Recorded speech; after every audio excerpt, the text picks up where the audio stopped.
అసెంబ్లీలో ముత్యాలమ్మపాలెం, తిక్కవానిపాలెం మత్స్యకారులు ఎదుర్కొంటున్న సమస్యల గురించి గలమెత్తిన జనసేన పెందుర్తి ఎమ్మెల్యే పంచకర్ల రమేష్ బాబు.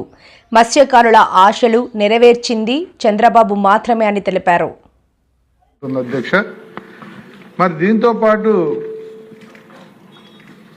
ఎప్పుడు కూడా తుఫాన్లు వచ్చినప్పుడు బోట్లు కొట్టుకుపోవటమో బోట్లు దెబ్బతింటమో జరుగుతూ ఉంది అధ్యక్ష. ఇలాంటి జట్టి లేకపోవటం వల్ల మనం ఎప్పుడు అధికారంలోకి వచ్చినా నారా చంద్రబాబు నాయుడు గారు ఎప్పుడు ముఖ్యమంత్రి ఉన్నా కూడా ఒక ఆశ అధ్యక్ష, ఫిషర్మెన్ కమ్యూనిటీకి మాకు జీవితాలు బాగుపడతాయి, మాకు మెరుగైన నాణ్యమైన జీవితం ఇస్తారు అని చెప్పి దానిలో భాగంగా మనం ఏదైతే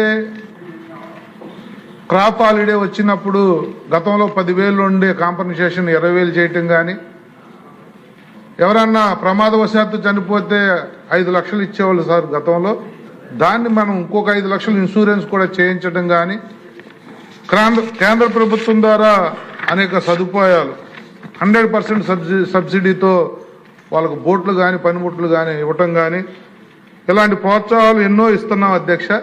దానికి ప్రభుత్వం పట్ల వాళ్ళకి చాలా అభిమానం, గౌరవం ఉంది అధ్యక్ష. గౌరవ ముఖ్యమంత్రి గారు మాకు చేస్తారన్న నమ్మకం కూడా ఉంది అధ్యక్ష. డిపిఆర్ అయితే రెడీ అయింది అధ్యక్ష. ఆ డిపిఆర్ని త్వరితగతిన కొద్ది పర్సూ చేస్తే పని అయిపోతుంది అనేది వాళ్ళ ఆలోచన అధ్యక్ష.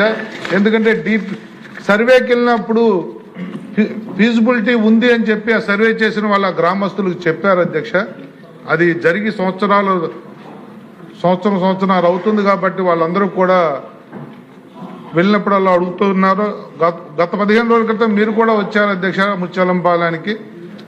అప్పుడు కూడా మీ దగ్గర ఆ విషయం ఎత్తుతానంటే సార్ వచ్చిన అకేషన్ వేరు, నేను తర్వాత చెప్తానని కూడా చెప్పడం జరిగింది అధ్యక్ష. గౌరవ మంత్రి గారికి ఇది సాగరమాల పథకంలో తీసుకుని త్వరితగతిన ఆ డిపిఆర్ ఒకే అట్టుగా చేయమని చెప్పి మీ ద్వారా మంత్రి గారిని కోరుతున్నాను అధ్యక్ష.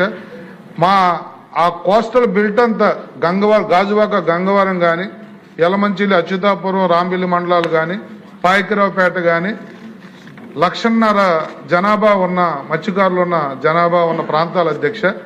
ఈ ప్రాంతాలని నియోజకవర్గానికి జట్టి చాదుకోవాల్సిందిగా